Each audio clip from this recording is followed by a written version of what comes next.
The big stat is all about the new coaches, 5 of them in the Big Ten. As you can see, they all have a variety of amount of time they've actually been an FBS head coach previously. A few of those coaches addressed the media earlier this week. The biggest excitement is that they don't have to bash each other's head in against each other for the next whatever week. So that's awesome to see, but it's also awesome to game plan and get into that part of preparing for another opponent and the competitive part of it, and then playing in the stadium with all the fans. We're super excited about that, but for me it's been awesome. Camp's been phenomenal, just to be out there with the guys and grinding and really building the callus of our team and who we are and what we're going to be, and it's been fun to do that. So ready to take the next step in preparing for this Fresno team. The hay's not in the barn. There's a sense of urgency. You think about games, first games, right? The mechanics, call it substitutions, communication. We got some new pieces this year in college football with the tablets and the communication through the helmet, and so we're just always looking at that. I do feel like our work has gotten us to a good point that, yes, we got to go out and play, and then we got to learn kind of where we're at. And this thing's not a game of perfect, but we want to be prepared and put them through as many situations that we think could arise on a Friday night. And all these coaches are in different situations with different backgrounds and different expectations for their programs with different talent levels that they have on their roster, for sure. But they're all, because of that, taking different approaches to the season. So, Ross, out of any of these new head coaches, give me one that stands out to you about how you see their approach to this upcoming debut season. Well, to me, one of the most interesting ones is way out west. In Seattle with Jedd Fisch. And I say he's more interesting because, one, Jedd Fisch is just interesting.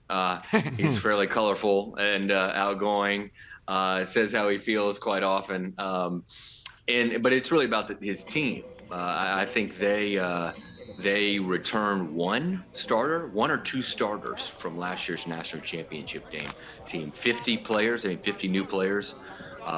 It's an incredible turnover at a program that we haven't seen since maybe a couple of years ago when Deion Sanders took over Colorado. There was a lot of that type of turnover, but to lose so many, right, from a national championship team, going to be interesting to watch on how Jedd Fisch approaches that. They rebuilt the team as best as possible. They went out, got, I think, upwards of 25, 30 players, transfers coming in. So the Huskies will look a lot different this year.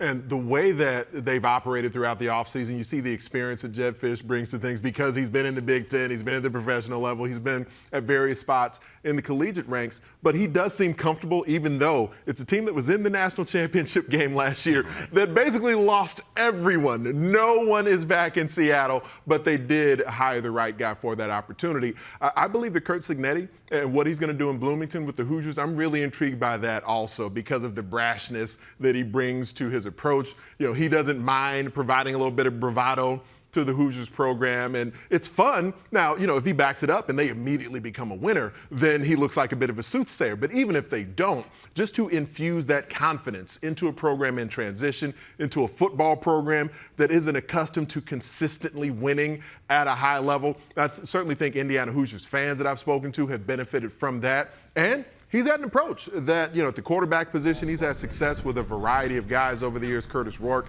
ends up transferring in. And while he's had at previous stops, has Curt Cignetti, he's had dual threat, multi-dimensional types of quarterbacks. He's had pocket quarterbacks. Curtis Rourke will be more of a pocket-style quarterback. But there's an aggression schematically that Indiana will bring to the fold here on each side of the football, both offensively and the aggressive style on defense. And there's continuity of the coaching staff also, where he brings a lot of guys, not only players from JMU, but assistants who are with him at James Madison as well. I do want to get on some other coaches, but I want to get Ross's thoughts on Cignetti too, because he is fascinating. The word used for him is so good. He's so brash. I remember when he was hired, people said, "How are you going to sell yourself to recruits?" His quote was, "Pretty simple, I win, Google me." So, how is that playing, Ross? Yeah, he was. He stuck out more than any other coach at Big Ten Football Media Day in July. Not because he said a curse word on stage, but maybe a little bit because he said a curse word on stage. He kind of says whatever, right? And it's been fun to listen to some of his clips. And look, Indiana's Indiana, right? They've had their struggles in football, but we talked about nobody returning in Washington. Almost everybody returns in Indiana. They have like 20 starters back from last year's team. Now, it was a team that struggled, but can Curt Cignetti do a little something with these veterans? If you look at the schedule, it's not easy, but the first 4 games are all winnable before they start going on the road in Big Ten play. Let me ask about one of the most important head coaching names, and that's Sherrone Moore, right? Comes in, he's only 38 years old. The last time Michigan had a guy that young as their head coach, Eisenhower was the president in 1959 with Bump Elliott. But he's in such a different situation because he's taking over one of the programs that has the most tension on them. Generally they do, but also when you're the reigning national champion. How is his approach this season in particular different from anybody else? What intrigues me about the position Sherrone Moore finds himself in is because he was a part of sort of lightening the touch of Michigan football in recent years. He did have an impact on the transition that we all kind of noticed the program began making leading into that first of their 3 consecutive Big Ten titles, where Jim Harbaugh was a little more jovial. He seemingly was smiling more. There was more comfort amongst the players as they were addressing the media. And it did become a factor in how they won the Big Ten and took down Ohio State 3 years in a row. Sherrone Moore is a part of the sort of apparatus that can take credit for that. Of course, led by Jim Harbaugh. So now Sherrone Moore gets the big whistle. There's a lot of turnover on that roster, a lot of production that leaves from recent seasons. Not only the Big Ten titles, but of course the defending national championship. But more so than the production on the field between the white lines, one thing I asked Sherrone Moore about a couple of weeks ago was, how do you replace that leadership? How do you replace kind of the intangible DNA, the mental fortitude that it took to win as much as Michigan has won with all those leaders that are now gone on their way to other styles of life, the National Football League and other professional avenues and what have you? And he said there are other guys prepared to step up. He seemed utterly confident that they were going to be in a position to do that at a high level. It's one thing to say it, but now there's going to be a proving ground for a lot of these other unproven players to step into. And what about Ross, Michigan State with Jonathan Smith? His approach is different because, I mean, they basically have to do a full rebuild, but they're only a couple years away from being a top 10 team at getting 11 wins a few years ago. What is his approach this season?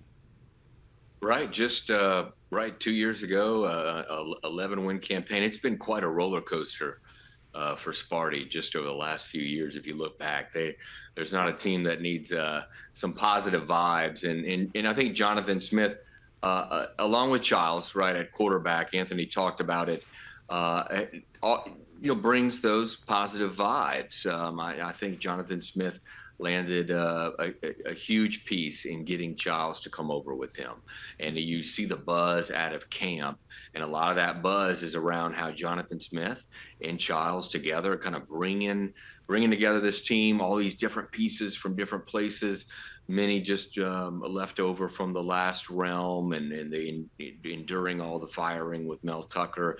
They brought everybody together, and there seems to be kind of a spunk there, a little bit of a new spark there. So it should be interesting to watch, because I'm sure the transition, right, for Jonathan, for his coaches, even for players who came with him, that's quite a transition, right, from a place like Corvallis to East Lansing. So there's certainly something to watch throughout the year, how this team continues to kind of bond together, because it seems to be happening during camp.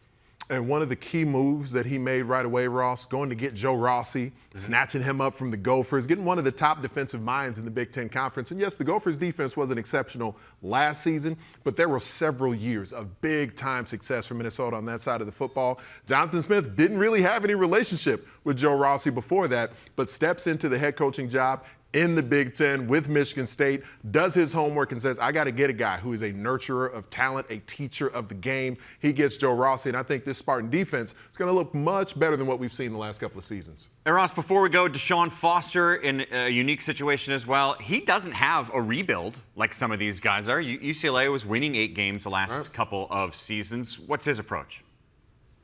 Yeah, well, he's located in L.A., by the way, as we all know from Football Media Day.